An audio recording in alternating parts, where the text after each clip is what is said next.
Welcome to The Explainer. Today, we're unpacking a concept that, well, let's face it, it stirs up a lot of intense reactions. We're talking about white guilt.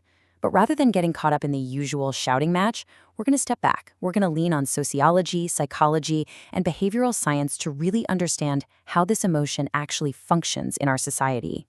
To figure out how societies deal with historical and systemic inequalities, we have to start with a pretty fundamental question. What does this highly charged emotion actually accomplish?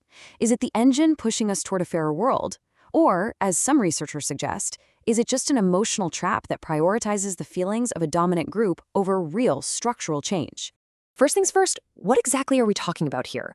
When sociologists and psychologists study white guilt, they aren't looking at a personal, moral failing based on something you did yesterday.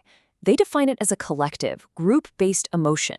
It happens when someone categorizes themselves within a dominant racial group and then has to sit with the uncomfortable reality that this group historically perpetrated systemic injustices that still result in unearned structural privileges today. To get to the bottom of this, our agenda today is going to cover 5 key areas: defining the emotion, psychological measurement, consumerism and action, the political backlashes, and finally, structural accountability. Let's jump right in. Section 1. Defining the emotion and its psychological blueprint. How do researchers actually measure this abstract feeling? Let's look at some hard numbers. Survey data, like this 2013 SSI survey, reveals that white guilt is wildly skewed across demographic lines. Notice that 22% of respondents score exactly 0. Zero guilt. Meanwhile, the 38.5% who report feeling at least a little guilt about their group's advantages, they are heavily concentrated almost entirely among people who identify as politically liberal. Moderates and conservatives, according to the data, report virtually no feelings of collective racial guilt. Now, you might be wondering, how do we even measure something like this? Social psychologists use specialized psychometric scales, things like the white guilt scale or the psychosocial costs of racism to whites. And what these tools reveal is super interesting. Just cognitively recognizing that unearned privilege exists doesn't automatically lead to action. That logical recognition actually has to be translated into emotional discomfort, specifically guilt, to effectively mobilize support for compensatory social policies, like affirmative action. Think of it like a psychological journey. Janet Helms's white racial identity development model maps out how someone transitions from total racial obliviousness to an anti-racist identity. Take a look at step 2, the disintegration phase. This is typically the exact moment white guilt erupts. It's a phase of acute cognitive dissonance and moral anxiety when a person first directly confronts racial injustice and their own structural advantage. It's highly volatile. In fact, if it's left unresolved, individuals can actually regress defensively right back into resentment. This actually echoes the brilliant philosophical writings of James Baldwin. Way back in his 1965 essay, The White Man's Guilt, Baldwin argued that white Americans retreat behind a heavy curtain of guilt and lies just to evade the psychological and material realities of racial inequality. In his view, whiteness isn't just a fact, it's a subjective identity choice used to justify systemic issues, and the guilt comes from subconsciously knowing you're holding on to that identity. Moving on to Section 2, consumerism and action. How does all this internal guilt translate into external, real-world action? Here is where things get really fascinating. Research shows that if you frame racial inequality simply as minority disadvantage, it doesn't trigger much of a response. But if you frame it specifically as white advantage, suddenly it threatens the in-group's collective self-esteem. This threat prompts individuals to seek immediate compensatory relief. But here's the catch, and it's a big one. The behavioral profile of white guilt is highly self-focused. It's primarily aimed at relieving the immediate psychological discomfort of the person feeling the guilt, rather than actually dismantling any systemic structures. Check out these pre-registered consumer studies. It's pretty wild. Consumers experiencing high white guilt will literally override normal logical utility metrics. In one study, they chose a significantly more expensive tailor specifically because the business was Black-owned. In another, they preferred a lower-rated coffee shop just because it carried a Black-owned label. High white guilt is a direct predictor of actual financial support and purchasing behavior targeted at marginalized groups. But behavioral economists throw a bit of cold water on this. They note a critical limitation, calling this a moral self-regulation loop.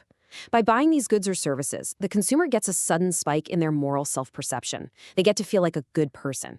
So in essence, the marketplace becomes a site for the psychological transaction of racial absolution. It makes people feel better without challenging any broader systemic wealth concentrations or actual political power dynamics. Which brings us to Section 3, the political backlashes. As you can imagine, this emotional landscape has ignited a massive ideological battlefield. We see incredibly rich, contrasting perspectives from both ends of the political spectrum here. On the left, progressives argue that the political pushback we see is a coordinated defense of a racial contract meant to maintain white innocence. But on the right, conservatives view white guilt itself as a destructive force that creates a dangerous vacuum of institutional legitimacy. We're going to break down both of these views impartially, because understanding both sides is absolutely crucial. Let's start with the progressive critique. Scholar Marissa Jackson-So argues that whiteness functions as an implicit social contract that basically monopolizes moral innocence. From this viewpoint, legislative attacks on things like critical race theory aren't just squabbles about school curriculums. They are organized campaigns designed to redeem white supremacy. The argument is that by legally prohibiting discussions of systemic racism, these initiatives are trying to legally secure a presumption of innocence for white citizens, essentially demanding a perpetual absolution from any collective guilt. Now let's look at the other side. Conservative critic Shelby Steele offers a sharply different analysis. He argues that by acknowledging historical racism, American institutions actually surrendered their moral authority, creating a huge vacuum. To get that legitimacy back, institutions driven by white guilt implement performative diversity policies. But Steele argues they don't do this out of genuine principle. They do it just to prove they aren't racist, a concept he coined as ulteriority. He contends this is incredibly damaging because it replaces universal principles like individual merit with a deference to minority grievance, which he argues standardizes underachievement just to keep institutions off the hook. So let's get to Section 4, structural accountability. If this emotion is so heavily politicized and mostly leads to either defensive resentment or just buying a different brand of coffee, how do we actually move beyond it? Educational theorists, like Barbara Applebaum, are pushing for a major pivot in how institutions handle this. They suggest we completely abandon white privilege pedagogy. Why? Because it's too individualistic. It basically just encourages white people to confess their privilege so they can attain moral innocence and be seen as a good white person. Instead, they argue for white complicity pedagogy. This framework acknowledges that we are all structurally positioned within racialized hierarchies. It rejects the selfish search for personal moral absolution and instead fosters a responsibility grounded in structural humility and constant political vigilance. Ultimately, experts are saying we have to move past therapeutic, guilt-centric statements and get to rigid, material accountability. We're talking about replacing empty corporate diversity statements with binding accountability indexes and rigorous equity audits that actually carry automatic financial penalties. And perhaps the toughest pill to swallow for some, researchers note that genuine anti-racist action requires dominant groups to accept actual material concessions. This isn't just about feeling bad, it's about supporting tangible shifts, things like zoning reforms for affordable housing, school desegregation policies that might actually remove your own competitive advantages, and progressive tax distributions to historically redlined communities. So as we wrap up this explainer, we're left with a massive question.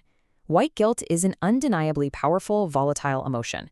Will the discomfort it brings just remain a fleeting, commercialized feeling, something easily cured by patronizing a specific business or issuing a PR statement? Or, through real binding accountability and a willingness to accept actual material shifts in wealth and resources, can it serve as the true catalyst for lasting structural transformation? It's a lot to think about. Thanks for joining us today, and keep asking the hard questions.